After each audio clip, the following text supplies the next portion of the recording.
Olá, pessoal, vamos continuar essa grande aula de habilitação agora para a parte 2, tá? Uma paradinha estratégica para vocês recomporem a energia, né? Estão vendo comigo? Então vamos lá, né? Então, artigo 67. Então, artigo 67, ele fala do quê? Da qualificação técnica. Professor, qual que é o objeto aqui? Qual que é o objetivo? Qual que é o trabalho do artigo 67? É simples, é um só. É verificar se a empresa contratada tem condições operacionais técnicas para realizar o serviço. Tá? Ah, professor, uma das condições, cara, primeiro, se você tem, a empresa tem no quadro de empregados, por exemplo, alguém que seja responsável por ela, devidamente habilitado, com experiência comprovada, ou se a própria empresa tem o que? Já tenha executado obras, por exemplo, serviços dessa natureza. Então, isso são elementos de comprovação técnica. Então, vem comigo. A documentação, como é que você vai se provar? Através de quê? De documentos, né? Relativa à qualificação técnico-profissional, ou seja, se tem profissionais ali habilitados para tal, e técnico-operacional, ou seja, se ela tem capacidade operacional para realizar determinado serviço, né? Então, qual documentação? Será restrita a, né? Olha que coisa interessante, será restrita, né? Então, o legislador aqui limitou os documentos para a exigência de comprovação, né? Primeiro, apresentação de profissional devidamente registrado no conselho profissional competente, quando for o caso, detentor de atestado de responsabilidade técnica por execução de obra ou serviço de características semelhantes para fins de contratação. Pronto, né? Vou dar um exemplo para vocês aí, né? A administração pública deseja fazer uma ponte, né? Ela deseja fazer uma ponte. Não é qualquer empresa que vai ter condições aí de quê? De realizar uma ponte, ter know-how para isso, né? Aí ele vai pedir a comprovação, né? De quê? De comprovar, né? O quê? O profissional. Aí chega lá, ele, não, mas eu tenho aqui, né? Dentro de um quadro, no nosso quadro de engenheiros, por exemplo, um profissional que já foi o que? Responsável técnico aí por 30 pontes, né? Então tem atestado disso pelo conselho, né? Ou seja, ele está devidamente qualificado, né? Outra coisa importante, né? Certidões ou atestados regularmente emitidos pelo conselho profissional competente, quando for o caso, que demonstrem capacidade operacional na execução de serviços similares de complexidade tecnológica e operacional equivalente ou superior, tá? Bem como os documentos comprobatórios emitidos na forma do parágrafo 3º do artigo 88 desta lei, né? Então, o que está acontecendo aqui, né? Ou se ele tem atestados e certidões aí, né, que demonstra capacidade operacional, né? O que significa, professor, o artigo 88? Vamos lá. Ao requerer a qualquer tempo inscrição no cadastro ou a sua atualização do interessado, fornecerá elementos necessários exigidos. Então, é lá do cadastro. O que é o parágrafo 3º, né? Olha só. A atuação do contratado no cumprimento das obrigações assumidas será avaliada pelo contratante, que emitirá documento comprobatório da avaliação realizada, com menção ao seu desempenho na execução contratual, baseado em indicadores objetivamente definidos e aferidos e eventuais penalidades aplicadas, o que constará no registro cadastral em que a inscrição for realizada. Ou seja, né? O que é isso? Isso é capacidade operacional. A nova lei de licitação faz isso. Todo contrato será submetido a uma avaliação. Então, essa avaliação, ela também serve para quê? Para comprovação de capacidade de execução operacional. Justo? Mais do que justo, né? Vamos lá. Inciso 3º.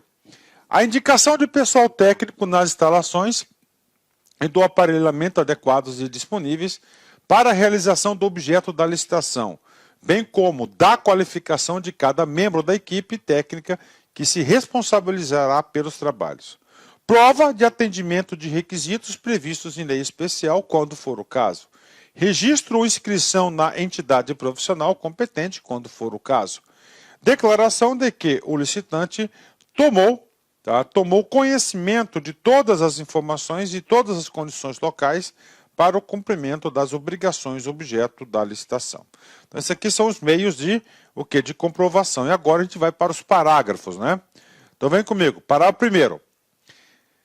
A exigência de atestados será restrita às parcelas de maior relevância ou valor significativo do objeto da licitação, assim consideradas as que tenham valor individual ou igual a superior a 4% do valor total estimado na contratação, né? Olha só, né? Mais uma coisa aqui, né? A lei, ela visa o quê? Ela visa desburocratizar, né? Então, o que que ele falou? Olha só, a exigência de atestados, tá? Será restrita às parcelas de maior relevância ou valor significativo do objeto da licitação. Então é o seguinte, vamos supor, eu não sou engenheiro, eu vou chutar para vocês aí. Eu dei o exemplo da ponte, não dei o exemplo da ponte? Beleza, né? Aí o seguinte, né? O que que acontece? Uma etapa relevante da ponte é o que? É fundação, tá? É fundação. Então, a fundação, ela é relevante por quê? Por causa da estrutura da ponte. E além disso, ela pode ser relevante, né? Pela relevância, pelo conteúdo do conjunto da obra ou valor significativo. Gente, a fundação, vamos supor lá, é responsável por 20% do total da obra. Então, nesse caso, né, vamos supor o seguinte, né, que nessa obra aí a fundação seja o elemento mais significativo. Primeiro, que ela é mais de 4% do valor total da obra. Então, nesse caso, eu vou pedir o quê? Habilitação técnica de fundação. Eu quero ver se tem profissionais habilitados para executarem para a fundação da ponte com responsabilidade. Isso que diz aqui o parágrafo 1º, né? Então, a lei, ela desburocratizou. Ela podia pedir por várias outras etapas, né? Ia ficar muito documento. Falou, não, só dos pontos importantes ou valores significativos. O que pode ser cobrado na prova? Valor significativo. A lei traz. O que é o valor significativo? É quando uma etapa, o valor seja superior ou igual a 4%. Né? Parágrafo 2º. Observado o disposto no caput e no parágrafo 1º desse artigo, será admitida a exigência de atestados com quantidade mínimas de até 50% das parcelas que trata o referido parágrafo, vedadas as limitações de tempo e locais específicos relativos aos atestados, né? Então é o seguinte, quantidade mínima de 50%, né? Vamos supor lá, né? Quantidade mínima de 50%, né? Então lá, vamos supor que a ponte, né? Tenham 10 fundações. 10 fundações, né? Então, ele deverá apresentar uma qualificação técnica operacional que já executou pelo menos 5 fundações sapatas ali de ponta. Isso que está dizendo ali, né? Então, pelo menos 50%, né? Ah, professor, casas populares, não sei o quê, Aí ele colocou 1.000 casas, então é no mínimo 50% de habilitação. Parágrafo 3º. Salvo na contratação de obras e serviços de engenharia, as exigências que se referem aos incisos 1 e 2, tá, que é primeiro a capacidade, o atestado lá pelo órgão, né, e o primeiro é o quê? É lá no conselho de classe lá de responsabilidade técnica. Deste artigo, a critério da administração poderão ser substituídas por outra prova que o profissional ou a empresa possua conhecimento técnico e experiência prática na execução de serviço de características semelhantes, hipótese em que as provas alternativas aceitáveis deverão ser previstas no regulamento, né? Então, o que acontece, né? Aqui é uma situação de exceção, né? Então, poderão ser substituídos por outra prova, né? Só que essa outra prova de certidões lá, né, documentos, deverá estar previsto no edital. Professor, como assim, né? Pô, vamos dar um exemplo, ele trem-bala, né? Conselho de classe. Pô, não tem essas situações, né? O cara só executou isso no exterior. Pronto, é o outro tipo de prova, tá? Outro tipo de prova aí aceitável, né? Serão aceitos atestados ou outros documentos hábeis emitidos por entidades estrangeiras quando acompanhados de tradução para o português, salvo se comprovada a idoneidade da entidade emissora, né? Então, tá aí. Pode ser aceito atestado estrangeiro? Pode, desde que traduzido para o português e seja inidôneo essa tradução. Isso é o parágrafo 4º. Parágrafo 5º. Em se tratando de serviços contínuos, tá? Serviços contínuos, né? Vamos lá, o que é serviço contínuo, gente? Olha só. Serviço contínuo está lá no artigo 6º, inciso 16. Os serviços contínuos com regime de dedicação exclusiva de mão de obra são aqueles cujo modelo de execução contratual exige, entre outros requisitos, que os empregados do contratado fiquem à disposição nas dependências do contratante para a prestação dos serviços. O contratado não compartilhe os recursos humanos materiais disponíveis à contratação para execução simultânea de outros contratos. E, finalmente, a linha C. O contratado possibilite a fiscalização do contratante quanto à distribuição, controle e supervisão dos recursos humanos colocados aos seus contratos, né? Então, aqui se tratando de serviços contínuos, né? Ok? Aquele ali é do exemplo de dedicação exclusiva, né? O edital poderá exigir certidão ou atestado que demonstre que o licitante tem executado serviços similares ao objeto da licitação em períodos sucessivos ou não, por um prazo mínimo que não poderá ser de 3 anos. Então, habilitação técnico para serviços contínuos, apresentar aí experiência de 3 anos, né? Os profissionais indicados pelo licitante na forma do inciso 1 e 3 do caput desse artigo deverão participar da obra ou serviço do objeto da licitação e será admitida a sua substituição por profissionais de experiência equivalente ou superior desde que aprovada pela administração. Mais do que justo, né? Então o cara lá apresentou lá a carteira profissional de um cara que foi habilitado, ele tem que permanecer na execução da obra. Professor, cabe substituição? Cabe. O parágrafo 6º diz que cabe, né? Inclusive tem que ter o quê? Ó? De experiência equivalente ou superior, né? Então você tem que apresentar outro cara com experiência equivalente ou superior, né? Claro, desde que aprovada pela administração. Parágrafo 7º.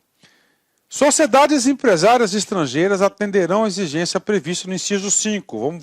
Desculpa aqui, o inciso 5, né? Registro ou inscrição de entidade profissional competente quando for o caso, né? Então eles deverão o quê? Eles deverão se inscrever, né? Por meio de apresentação no momento da assinatura do contrato da solicitação de registro perante entidade profissional competente. Parágrafo 8º.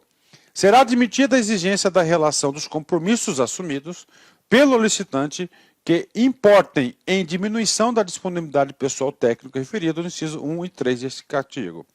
O edital poderá prever, para os aspectos técnicos específicos, que a qualificação técnica seja demonstrada por meio de atestados relativos ao potencial subcontratado, limitado a 25% do objeto a ser licitado, hipótese em que mais de um licitante poderá apresentar atestado relativo ao mesmo potencial subcontratado, né?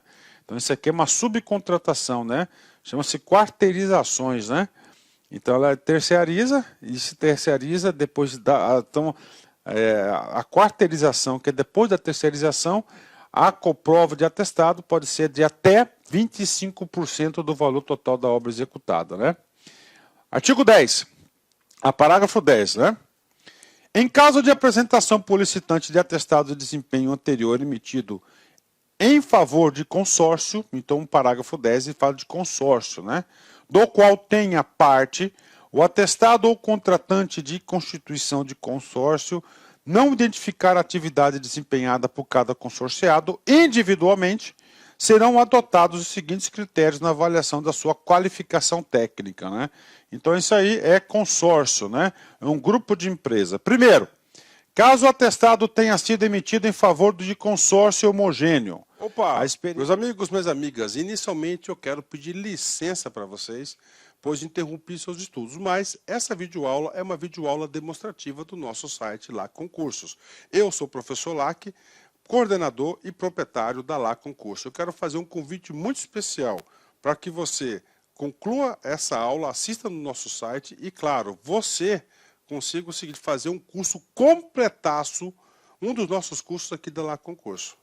Nós temos diversos cargos, entre eles, eu chamo a atenção para vocês, é o cargo de assistente em administração, onde nós aqui da LAC Concurso, nós somos super especializados nesse cargo de assistente em administração.